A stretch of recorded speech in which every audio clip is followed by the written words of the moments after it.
जी Nepal HD television अब तपाईँ सँगसँगै।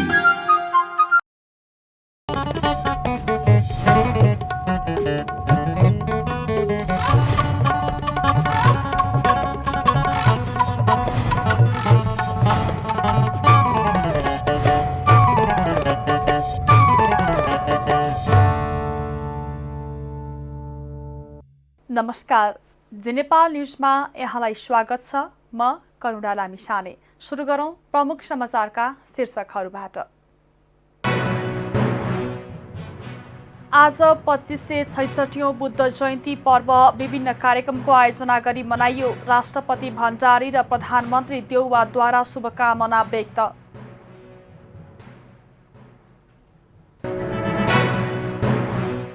भक्तपुर नगरपालिकामा नेपाल मजदुर किसान पार्टीको प्यानल नै विजयी। सत्ता गठबन्धन र नेकपा एमालेको लज्जास्पद हार।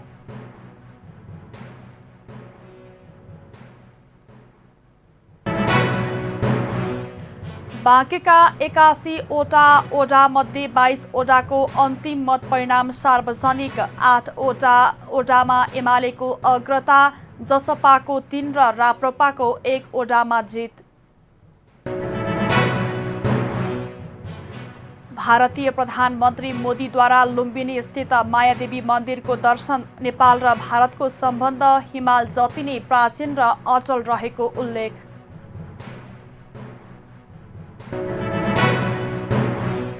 र नेपाली महिला क्रिकेट टोली युगान्डासँग 12 रनले पराजित। नेपालले अब दोस्रो खेल भने मंगलबार त्रिवी क्रिकेट मैदानमा खेल्ने।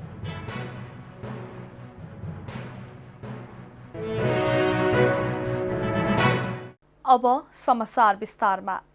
2566औं बुद्ध जयन्ती आज विभिन्न कार्यक्रम गरी मनाइएको छ। लुम्बिनीमा ईसा पूर्व 543 अर्थात् 2566औं वर्ष अघि सिद्धार्थ गौतमको जन्म वैशाख शुक्ल पूर्णिमाकै दिनमा भएको थियो। यसै दिन उहाँले ज्ञान प्राप्त गर्नुभएको थियो भने महापरिनिर्वाण पनि यसै दिन प्राप्त गर्नुभएको थियो। राजा शुद्धोधन र रानी मायादेवीको सुपुत्रका रूपमा जन्मेका सिद्धार्थ 29 वर्षको उमेरमा घरबार र दरबार त्यागी ज्ञानको खोजीमा लाग्नुभयो। 6 वर्षको ध्यानपछि 35 वर्षको उमेरमा भारतको बोधगयामा वैशाख शुक्ल पूर्णिमाकै दिन सिद्धार्थ गौतमलाई बुद्धत्व प्राप्त भएपछि भगवान बुद्धका रूपमा उहाँले प्रसिद्धि पाउनुभयो। वैशाख शुक्ल पूर्णिमामा हिन्दू र बौद्ध दुवै धर्मावलम्बीले बुद्धको पूजा गरी बुद्ध जयन्ती मनाउने चलन छ। बुद्ध जयन्तीका अवसरमा काठमाडौँको स्वयम्भू र बौद्धनाथमा धर्मावलम्बीको भिड लागेको थियो।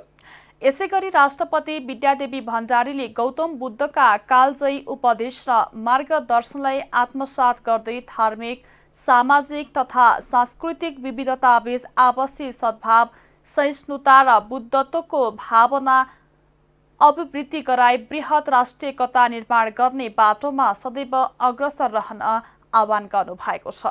राष्ट्रपति भण्डारीले आज जारी गरेको शुभकामनामा विश्व शान्तिका अग्रदूत गौतम बुद्धको 2566औं जन्म जयन्तीका अवसरमा स्वदेश तथा विदेशमा रहनुभएका सम्पूर्ण नेपाली दिदीबहिनी तथा दाजुभाइहरूमा सुख, शान्ति र समृद्धिको शुभकामना व्यक्त गर्दै उक्त आह्वान गर्नुभएको हो।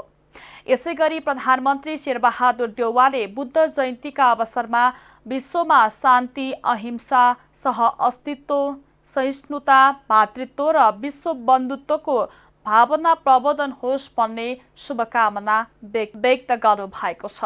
प्रधानमन्त्री देउवाले 2566औं बुद्ध जयन्तीका अवसरमा आज जारी गरेको शुभकामना सन्देशमा समग्र मानव समुदायमा एकता र पारस्परिक सम्मान अभिवृद्धि गर्न सबैलाई उत्प्रेरणा प्रदान गरोस् भन्ने कामनाका साथ सबैमा शुभकामना व्यक्त गर्नुभएको हो।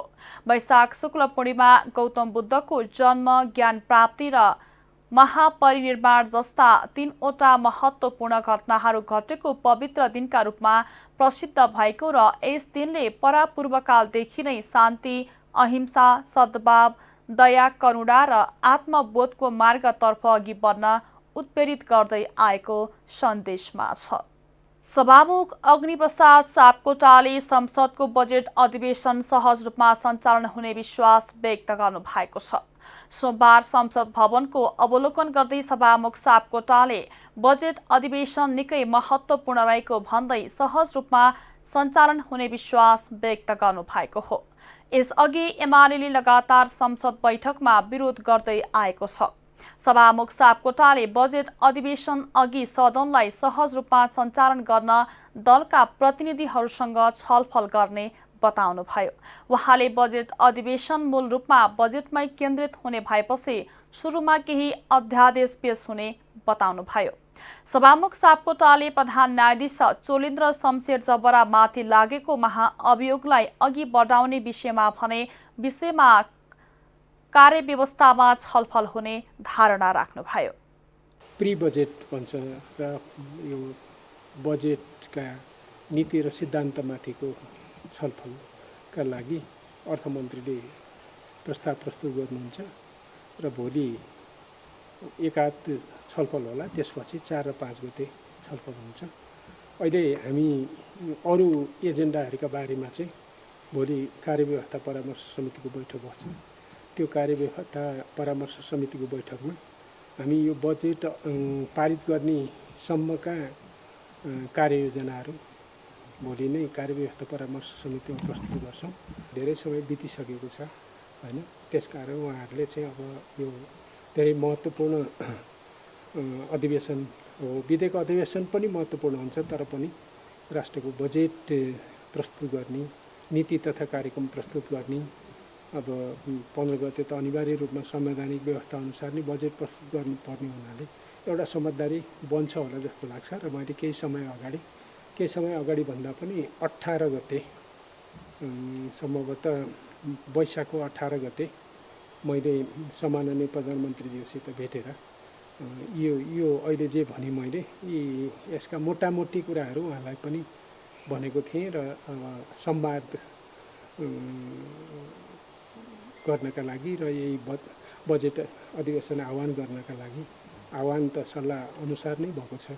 मन्त्री परिषदको सिफारिसमा राष्ट्रपति विद्यादेवी भण्डारीले मङ्गलबार अपराह्न 4 बजेका लागि संघीय संसदको बजेट अधिवेशन आह्वान गर्नुभएको थियो। भक्तपुर नगरपालिकाको मेयरदेखि वडा सदस्यसम्मका सबै पदमा नेपाल मजदुर किसान पार्टीका उम्मेद्वार निर्वाचित भएका छन्। मेयरमा निवर्तमान मेयर सुनिल प्रजापति नै अत्यधिक मतसहित निर्वाचित हुनुभयो। उहाँले 29,200 मत प्राप्त गर्दा निकटतम प्रतिद्वन्दी नेपाली काङ्ग्रेसका रामप्रसाद कासुलाले 3,352 मत पाउनुभयो। विजयपछि प्रजापतिले जनताको समस्यालाई समाधान गर्ने प्रतिबद्धता जनाउनुभयो। त्यस्तै युवाहरूलाई रोजगार सिर्जना गर्ने लगायतका कामहरू आफूले गर्ने बताउनुभयो। उहाँले आफूलाई विजयी गराउने सबै मतदातालाई धन्यवाद दिनुभयो। व्यापक रूपमा सघन तालिमहरू दिनेछौँ। अहिले पनि हामीले विभिन्न तालिमहरू दिइरहेका छौँ। दखर्मी, सिकर्मी, लोकर्मी लगायत विभिन्न भाषाहरू, चिनिया भाषा, जापानिज भाषा, कृषकहरूको निम्ति विभिन्न खालका कृषिसँग सम्बन्धित कीटनाशक औषधिको प्रयोगदेखि लिएर नयाँ नयाँ बिउ बिजनका तालिमहरू हामीले गरिरहेका छौँ। त्यसलाई अझ व्यापक बनाउनेछौँ। त्यस्तै उपमेयरमा नेपाल मजदुर किसान पार्टीकै रजनी जोशीले 29,695 मत ल्याएर निर्वाचित हुनुभएको छ भने निकटतम प्रतिद्वन्दी नेकपा एमालेकी रञ्जना खरबुजाले 2,784 मत ल्याउनु भएको छ। 2566औं बुद्ध जयन्ती आज विभिन्न कार्यक्रम गरी मनाइएको छ। लुम्बिनीमा ईसापूर्व 543 अर्थात् 2566 वर्ष अघि सिद्धार्थ गौतमको जन्म वैशाख शुक्ल पूर्णिमाकै दिनमा भएको थियो। यसै दिन उहाँले ज्ञान प्राप्त गर्नु भएको थियो भने महापरिनिर्वाण पनि यसै दिन प्राप्त गर्नु भएको थियो। यसै सम्बन्धी विक्रम दाहालको एक रिपोर्ट। प्रत्येक वर्ष वैशाख शुक्ल पूर्णिमाका दिन मनाइने बुद्ध जयन्ती पर्व आज भगवान विष्णुको 9औं अवतारका रूपमा जन्म लिएका सिद्धार्थ गौतमको पूजा आराधना गरी मनाइएको छ। सिद्धार्थ गौतमले विश्व शान्ति स्थापनाका लागि पुर्याउनु भएको योगदानको स्मरण स्वरूप यो पर्व मनाउने गरिएको हो। बुद्धको जन्म, ज्ञान प्राप्ति, मृत्यु वैशाख शुक्ल पूर्णिमाकै तिथिमा परेको हुनाले यस दिन नेपाल लगायत विश्वका बौद्ध धर्मावलम्बीले बुद्धप्रति भावपूर्ण श्रद्धा र भक्तिले बुद्ध जयन्ती मनाउने गर्दछन्। ईसापूर्व 528 को वैशाख शुक्ल पूर्णिमाका दिन उहाँले बुद्ध गया स्थित पिपलको रुख मुनि बुद्धत्व प्राप्त गर्नुभयो। बुद्धत्व प्राप्त गरेपछि नै उहाँलाई गौतम बुद्ध, बुद्ध भगवान आदि नामले पुकारिएको हो। दुःखलाई नाश गर्न, तृष्णा क्षय गर्ने 8 मार्ग नै बुद्धले पाउनुभएको ज्ञान हो। सम्यक सङ्कल्प, सम्यक दृष्टि, सम्यक वाचन, सम्यक कर्म, सम्यक आजीविका, सम्यक व्यायाम, सम्यक स्मृति र सम्यक समाधि यी 8 मार्ग हुन् भनी उहाँले ज्ञान बाँड्नु भएको थियो। यी ज्ञान पहिलोपटक सारनाथ स्थित मृगदानवमा पञ्चवर्षीय भिक्षुहरूलाई प्रवचनका माध्यमबाट बाँड्नु भएको थियो। 45 वर्षसम्म यस्तो ज्ञान बाँडेपछि 80 वर्षको उमेरमा ईसापूर्व 883 मा वैशाख शुक्ल पूर्णिमाकै दिन कुशीनगरमा उहाँले मृत्यु प्राप्त गर्नुभयो। विश्व जगतमा शान्तिका अग्रदूत र एसियाका ताराका रूपमा भगवान गौतम बुद्धलाई चिनिने गरिन्छ। बुद्धले 8 मार्गका माध्यमबाट शान्ति, अहिंसा, मैत्री र करुणाको शिक्षा आम मानिसलाई दिनुभयो। यसै कारण विश्वमा बुद्ध दर्शनले सम्प्रदाय वा पथको रूप धारण गरेको छ।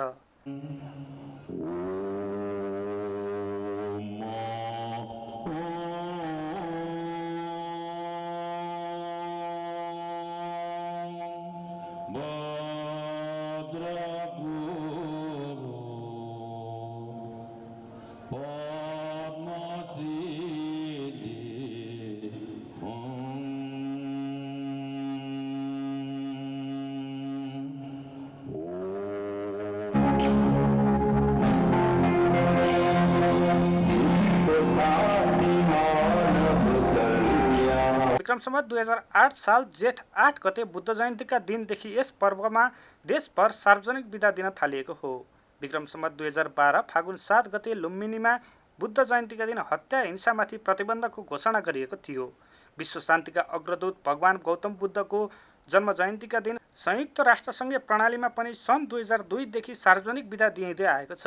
हालसम्म विश्वका प्रकाशनमध्ये बुद्ध सम्बन्धी सबैभन्दा बढी पुस्तक प्रकाशित भएको बताइन्छ।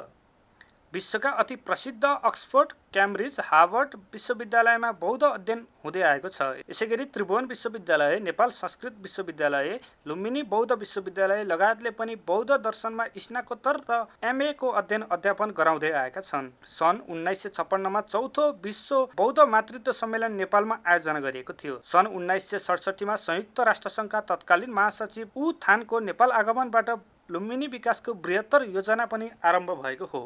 बुद्ध जन्मिएको देशलाई विश्वमा चिनाउन विक्रम सम्वत 2070 सालको अन्तिमतिर एक अन्तर्राष्ट्रिय सम्मेलनमा भाग लिन गएका तत्कालीन प्रधानमन्त्री सुशील कोइरालाले नेपालका साथै एसियाका Bharat, Burma, Sri Lanka, Thailand, Hong Kong, Mongolia, Bhutan, Singapore लगायतका देशलाई समेटेर बौद्ध परिपथको प्रस्ताव गरेका थिए। प्रस्तावलाई धेरै देशले समर्थन समेत गरेका थिए। नेपालमा पनि लुम्बिनी, स्वयम्भू बौद्ध, मणिचुङ, नवबुद्ध, हलिसी लगायतका बौद्ध तीर्थस्थललाई समेटेर बौद्ध परिपथको प्रस्ताव गरिएको छ। प्रस्ताव गरिएका यी दुवै परिपथले पूर्णता भने पाउन सकेका छैनन्। जी न्युज नेपालका लागि क्यामेरामा छविराम पराजुलीका साथ विक्रम दाहाल, काठमाडौँ।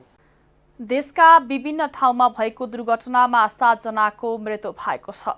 आइतबार साँझ र सोमबार भएको दुर्घटनामा 7 जनाको मृत्यु भएको प्रहरीले जनाएको छ। प्रहरीका अनुसार स्थानीय तहको निर्वाचनमा विजयी भएका उम्मेद्वारलाई जितको खुसियालीमा शुभकामना दिन गइरहेकाको मोटरसाइकल दुर्घटना हुँदा विजय उत्सव मनाउन जाँदा गुडिरहेको गाडी बिजुलीको तारमा ठोकिएर करेन्ट लाग्दा र विजयी जुलुसका लागि मान्छे लिन गइरहेको जीप दुर्घटना हुँदा 7 जनाको मृत्यु भएको हो। आइतबार राति जितको खुसियालीमा बधाई दिन हिँडेका 2 जनाको रसुवामा मृत्यु भएको छ। दुर्घटनामा उत्तरगया गाउँपालिका 1 का 40 वर्षीय राम तामाङ र नुवाकोट जिल्ला विद्युत नगरपालिका 10 को 43 वर्षीय पम्फा तामाङको निधन भएको जिल्ला प्रहरी कार्यालयका प्रवक्ता विष्णुपति बस्यालले बताउनु भएको छ। उनीहरू स्थानीय निर्वाचनमा उत्तरगया गाउँपालिका 4 का विजयी वडा अध्यक्षको आफन्त भएकाले बधाई दिन जाने क्रममा दुर्घटनामा परि मृत्यु भएको प्रहरीले जनाएको छ। यस्तै दार्चुलाको गोकुलेश्वरतर्फ विजयी जुलुसमा सहभागी गराउन मान्छे लिन जाने क्रममा जीप दुर्घटना हुँदा 3 जनाको मृत्यु भएको छ। मृत्यु हुनेमा चालक समेत रहेका शैल्य शिखर नगरपालिका 6 का प्रकाश धामी, सहचालक नवीन सिंह धामीको परिचय खुलेको र अर्का एक मृतकको परिचय खुल्न नसकेको जिल्ला प्रहरी कार्यालय दार्चुलाका प्रहरी निरीक्षक हिक्मत थापाले बताउनु भएको छ। यस्तै विजय उत्सव मनाउन जाँदा गाडीमा करेन्ट लागेर सल्यानमा 2 जनाको मृत्यु भएको छ।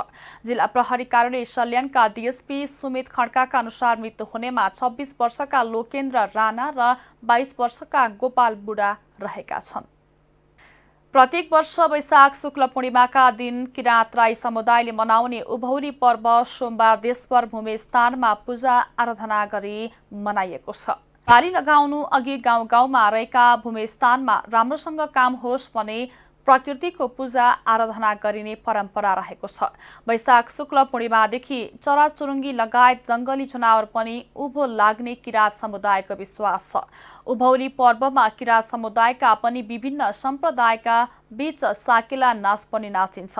सोमबार काठमाडौँमा ललितपुरको हात्तीवनमा रहेको साकेला स्थानमा पूजा आराधना गरिएको छ। किराँत राई यायोगका पूर्व उपाध्यक्ष मणिकुमार राईले खेतीपाती राम्रो होस् भनेर पूजा आजा गर्ने गरिएको बताउनुभयो।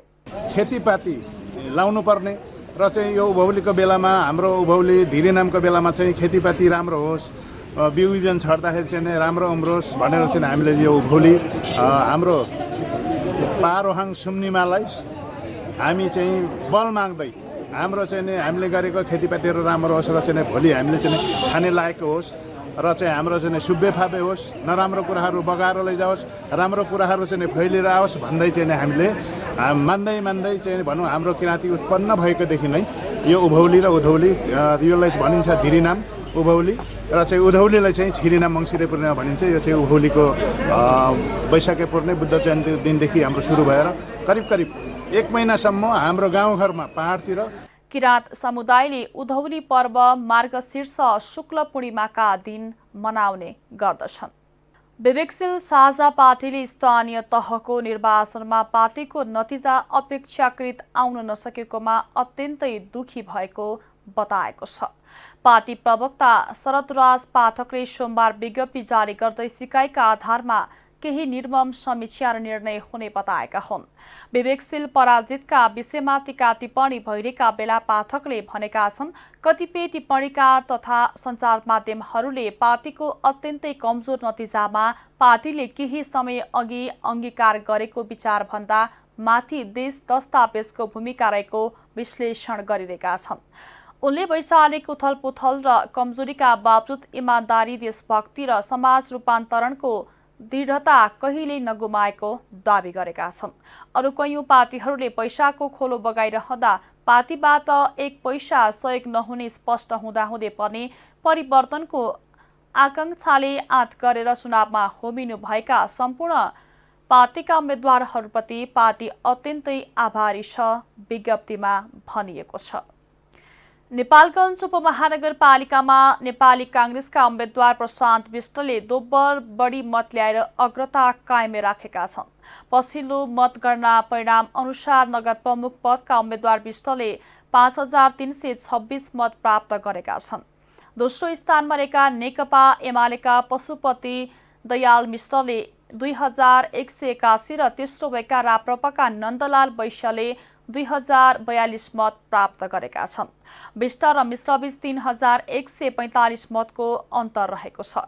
यसैगरी उपप्रमुखमा जनता समाजवादी पार्टी जसपाका कमरुद्दिन राईले 4020 मत ल्याएर अग्रता लिइरहेका छन्। यस्तै राप्रपाकी बिन्दु चर्ती मगरले 2542 र नेकपा एमालेकी शान्ति ढकालले 1961 मत प्राप्त गरेकी छन्। मुख्य निर्वाचन अधिकृत कार्यालयका सहायक निर्वाचन अधिकृत नागेन्द्र चौलागाईका अनुसार अहिलेसम्म वडा नम्बर 1, 2, 3, 21, 22 र 23 को मतगणना सम्पन्न भएको छ। बाँकेका 81 वटा वडा मध्ये 22 वडाको अन्तिम मत परिणाम सार्वजनिक हुँदा एमालेले अग्रता कायम गरेको छ। मत नतिजा अनुसार एमालेले 8, कांग्रेसले 5, नेकपा माओवादी केन्द्रले 5, जसपाले 3 र राप्रपाले 1 वटा वडामा जितेका छन्। नेपालगञ्ज उपमहानगरपालिका 22 मा जसपाबाट अब्दुल गफ्फार हलवाई, 23 मा कांग्रेसका उम्मेद्वार जबर अली बेहना, जानकी गाउँपालिका 1 मा जसपाका उम्मेद्वार मोरजा राई, राप्ती सोनारी गाउँपालिका 1 मा एमालेका एम बहादुर खड्का, राप्ती सोनारी गाउँपालिका 3 मा एमालेका अमीर कुमार थारू, कोहलपुर नगरपालिका 1 मा नेकपा माओवादी केन्द्रका बद्री प्रसाद जैसी खजुरा गाउँपालिका 1 मा काङ्ग्रेसका मनवीर खत्री, डुडुवा गाउँपालिका 1 मा काङ्ग्रेसका पाटेश्वरी कुर्मीको प्यानललाई विजयी भएका छन्। यसैगरी नेपालगञ्ज उपमहानगरपालिका 1 मा नेकपा एमालेका प्रमोद रिजाल, राप्ती सोनारी गाउँपालिका वडा नम्बर 2 मा नेकपा एमालेका ज्ञानेन्द्र ओली, बैजनाथ 1 मा नेकपा एमालेका रूपबहादुर मल्ल, कोहलपुर नगरपालिका 15 मा काङ्ग्रेसका दिपेन्द्र कुमार चौधरी, नेपालगञ्ज उपमहानगरपालिका 2 मा राप्रपाका मनोज श्रेष्ठ, खजुरा गाउँपालिका 2 मा माओवादी केन्द्रका धनराम ओली, जानकी गाउँपालिका 2 मा माओवादी केन्द्रका चन्द्रिका प्रसाद गुप्ता, डुडुवा गाउँपालिका 6 मा एमालेका मोहनराम मिश्र, नेपालगञ्ज 21 मा काङ्ग्रेसका राजकुमार साहू, नेपालगञ्ज 3 मा माओवादी केन्द्रका मोअयुब सिद्दिकी, राप्ती सोनारी 9 मा एमालेका सोहनलाल थारू, राप्ती सोनारी 4 मा माओवादी मिनराज खड्का सन्तोष, राप्ती सोनारी 8 मा एमालेका शालिग्राम डाँगी, नेपालगञ्ज उपमहानगरपालिका 20 मा जसपाबाट कौशलपुर धोबी विजयी हुनु भएको छ। झापामा हात्तीले आक्रमण गर्दा 1 जनाको मृत्यु भएको छ। सोमबार दिउँसो 3:45 बजे मेचीनगर नगरपालिका 9 पशुपति टोल बस्ने 70 वर्षीय पेना किसानको आक्रमणबाट मृत्यु भएको हो। पेना किसानको हात्तीको आक्रमणबाट मृत्यु भएको हो। टिमाई खोला स्थित थोप्ले बिरान सामुदायिक वनमा पुगेका किसान बगरमा हिँडिरहेको अवस्थामा आक्रमण गरेको थियो। आक्रमणबाट घाइते भएका उनको उपचारका लागि मेची अस्पताल भद्रपुर लगिएको थियो। त्यसै क्रममा उनको 4:45 बजे मृत्यु भएको जिल्ला प्रहरी कार्यालयले जनाएको छ। नेपालमा थप 7 जनामा कोरोना संक्रमण पुष्टि भएको छ। देशभर गरिएको 1546 पीसीआर परीक्षणका क्रममा 6 जना र 1239 एन्टिजेन परीक्षणका क्रममा 1 जनामा कोरोना संक्रमण पुष्टि भएको हो। कोरोनाका कारण सोमबार पनि कसैको मृत्यु नभएको स्वास्थ्य मन्त्रालयले जनाएको छ। त्यस्तै थप 9 संक्रमित निको हुँदा हालसम्म नेपालमा 9,66,923 जना निको भएका छन्। हाल नेपालमा 139 सक्रिय संक्रमित आइसोलेसनमा रहेको स्वास्थ्य मन्त्रालयले जनाएको छ। अब अन्तर्राष्ट्रिय समाचार। भारतीय प्रधानमन्त्री नरेन्द्र मोदीले लुम्बिनी स्थित मायादेवी मन्दिरको दर्शन गर्नुभएको छ। सोमबार भैरहवा आउनुभएका मोदीले मायादेवी मन्दिरको दर्शन गर्नुभएको हो। सो क्रममा उहाँले मायादेवी मन्दिरका बारेमा जानकारी लिनुभएको थियो भने मन्दिर परिसरको अवलोकन गर्नुभएको थियो। मन्दिरको दर्शन गरेपछि उहाँले केही बेर ध्यान गर्नुभएको थियो। मन्दिर परिसरभित्र मोदीसहित प्रधानमन्त्री शेरबहादुर देउवा, प्रधानमन्त्री पत्नी आरजू राणा देउवा लगायत पुग्नु भएको थियो। यसै क्रममा भारतका प्रधानमन्त्री नरेन्द्र मोदीले नेपाल र भारतको सम्बन्ध हिमालय जति नै प्राचीन र अचल रहेको बताउनु भएको छ। बुद्ध पूर्णिमाको अवसरमा लुम्बिनी भ्रमण गर्नुभएका मोदीले सम्बोधनका क्रममा दुई देशबीचको सम्बन्धका विषयमा चर्चा गर्नु भएको हो। नेपाल र भारतको प्राचीन सम्बन्धलाई विज्ञान, प्रविधि र भौतिक संरचना जस्ता नयाँ क्षेत्रसँग पनि जोड्नुपर्ने उहाँको भनाइ छ। त्यस दिशामा नेपाल र भारतले कुमसँग कुम जोडेर काम गरिरहेको जानकारी मोदीले दिनुभयो। भारत र नेपालको सपनालाई मिलेर साकार पार्ने उहाँको भनाइरहेको छ। अब खेल समाचार। नेपाली महिला क्रिकेट टोली आज युगाण्डासँग 12 रनले पराजित भएको छ। कृतिपुर स्थित त्रिवी क्रिकेट मैदानमा टस हारेर ब्याटिङका लागि निम्त्याएको युगाण्डाले निर्धारित 20 ओभरमा 5 विकेट गुमाएर 102 रन बनाएको थियो। 103 रनको लक्ष्यपछि आएको नेपालले 9 विकेट गुमाएर 90 रन मात्र बनाउन सकेको हो। यससँगै युगाण्डाले 5 खेलको 2020 अन्तर्राष्ट्रिय श्रृङ्खलामा 1-0 को अग्रता लिएको थियो। युगाण्डाकी एम बाबाजीले सबैभन्दा धेरै 29 रन बनाएकी थिइन्। रिता न्यानगेन्डोले 18, मुसा मालीले अभिजित 13 रन र फ्राङ्कलिन नाजुम्बाले 12 रन बनाएका हुन्। नेपालकी कविता कुवरले 2 विकेट लिएकी थिइन्। कप्तान रविना छेत्री, कविता जोशी र इन्दुको नाममा 1-1 विकेट रह्यो। नेपालले दोस्रो खेल मंगलबार त्रिवी क्रिकेट मैदानमा खेल्नेछ। खेल समाचारसँगै हामी जी नेपाल न्युजको अन्त्यमा आइसकेका छौँ। जाँदा जाँदै मुख्य खबरका शीर्षकहरू पुनः एकपटक। आज 2566औं बुद्ध जयन्ती पर्व विभिन्न कार्यक्रमको आयोजना गरी मनाइयो। राष्ट्रपति भण्डारी र प्रधानमन्त्री देउवाद्वारा शुभकामना व्यक्त।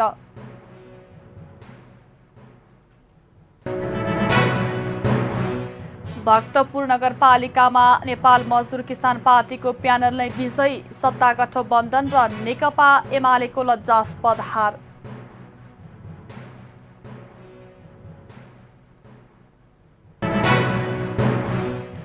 बाँकेका 81 वटा ओडामध्ये 22 ओडाको अन्तिम मत परिणाम सार्वजनिक। 8 वटा ओडामा एमालेको अग्रता, जसपाको 3 र राप्रपाको 1 ओडामा जित।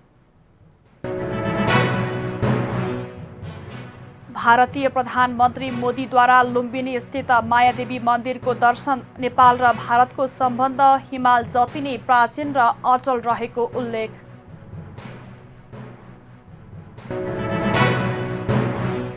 र नेपाली महिला क्रिकेट टोली युगान्डासँग 12 रनले पराजित। नेपालले अब दोस्रो खेल भने मङ्गलबार त्रिवी क्रिकेट मैदानमा खेल्ने।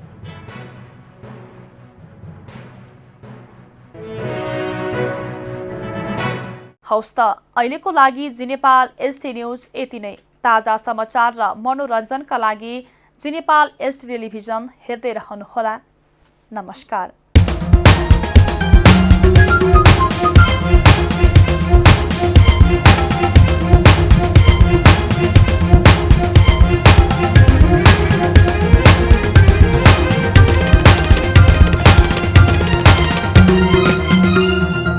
जी नेपाल एसडी टेलिभिजन अब तपाईँ सँगसँगै